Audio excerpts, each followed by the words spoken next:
বিসমিল্লাহির রহমানির রহিম। আসসালামু আলাইকুম সুপ্রিয় বন্ধুরা, আজকে আমি আপনাদেরকে খিরসার এমন একটা রেসিপি দেখাবো। এই খিরসাটা যদি একবার খান তাহলে সারা দিন এর স্বাদ, এর টেস্ট, এর ঘ্রাণ মুখে লেগে থাকবে। এতটা মজার, এত টেস্টি। একটা মিক্সিং বল নিয়েছি, এখানে আমি বিন্নি ধানের চাউল নিয়েছি হাফ কাপ। এখন চাউলটা পানি দিয়ে ভালোভাবে ধুয়ে নিব। খুব ভালোভাবে ধুয়ে পানিতে ভিজিয়ে রেখে দিব। চুলার উপরে একটা প্যান বসিয়ে লিকুইড মিল্ক দিব 1 কেজি। এখানে আমি মিল্ক ভিটা লিকুইড মিল্কটা নিয়ে নিয়েছি। পাউডার মিল্ক দিব 2 কাপ।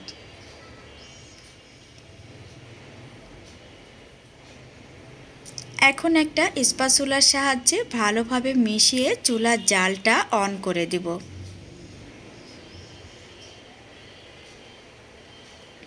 ভালোভাবে মিশিয়ে চুলার জালটা অন করে দিতে হবে, তাহলে দলা দলা বেঁধে যাবে না। চিনি দিয়েছি হাফ কাপ, লবণ দিয়েছি স্বাদ অনুযায়ী, দিয়ে আবার একটু ভালোভাবে মিশিয়ে একটা বলক উঠিয়ে নিব। একটা বলক আমার চলে এসেছে। এখন এখানে আগে থেকে ধুয়ে রাখা, পানিতে ভিজিয়ে রাখা চাউলটা দিয়ে দিচ্ছি।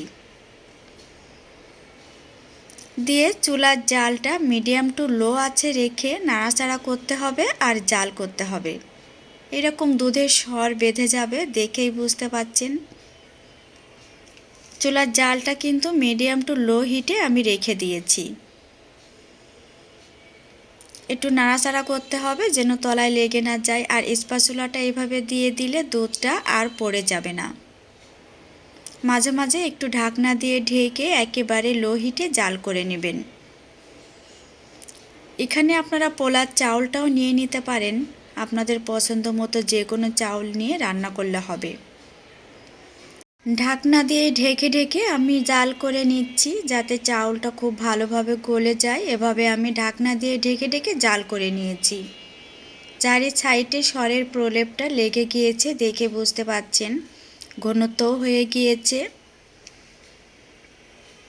প্রায় আমার রেডি হয়ে গিয়েছে। এখন এখানে দিয়ে দিচ্ছি বিরিয়ানি সেন্ট 4 থেকে 5 ফোঁটা।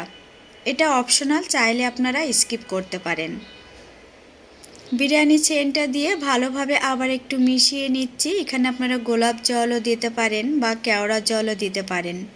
আবার পাউডার মিল্ক দিয়েছি হাফ কাপ, দিয়ে ভালোভাবে মিশিয়ে নিচ্ছি। এটা একটু তাড়াহুড়া করে করবেন যাতে দুধটা দলা দলা বেঁধে না যায়। তবে বলক যখন ওঠে, ঘনত্ব এসে যায়, তখন আর দলা দলা বেঁধে যায় না। ভালোভাবে মিশিয়ে নিয়ে নামিয়ে নিয়েছি। প্যানের চারি সাইড থেকে দুধের সরটা এভাবে একটু দিয়ে দিচ্ছি। দিয়ে এখন দুধটা একটু ঠান্ডা করে নিব। এভাবে রেখে কিন্তু একটু ঠান্ডা করে নিতে হবে। চুলার উপরে একটা হাঁড়ি বসিয়ে এখানে আমি দিয়ে দিব আখের গুড়। অনেকে ক্যারামেল তৈরি করেন, আমি চিনির ক্যারামেলটা তৈরি না করে আখের গুড়টা এখানে দিয়ে দিচ্ছি। যদি আপনার বাসা আখের গুড় না থাকে তাহলে চিনির একটা ক্যারামেল তৈরি করে নেবেন। এখানে আমি আখের গুড় দিব 1/3 কাপ। 1 টুকরা দারুচিনি আর 1 টুকরা এলাচ এখানে দিয়ে দিয়েছি। পানি দিয়েছি 1/4 কাপ। দিয়ে অনবরত নাড়াচাড়া করে একটা ঘনত্ব শিরা তৈরি করে নিতে হবে। ঘনত্ব শিরাটা আমার রেডি হয়ে গিয়েছে। এখন নামিয়ে একটু ঠান্ডা করে নিব।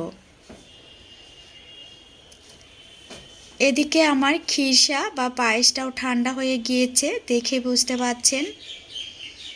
এখন এখানে গুড়ের শিরাটা অল্প অল্প করে ঢালবো আর ভালোভাবে মিশিয়ে নিব।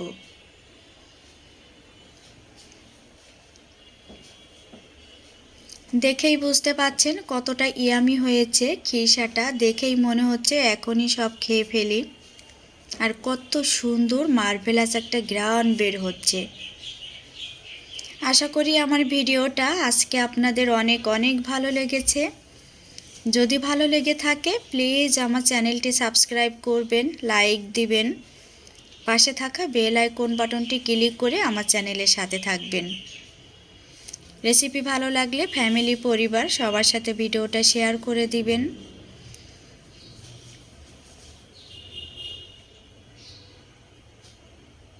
এটা খেতে যে কতটা মজার কাউকে খাওয়ালে বুঝতে পারবেন। আজ এ পর্যন্ত, সবাই ভালো থাকবেন। আল্লাহ হাফেজ।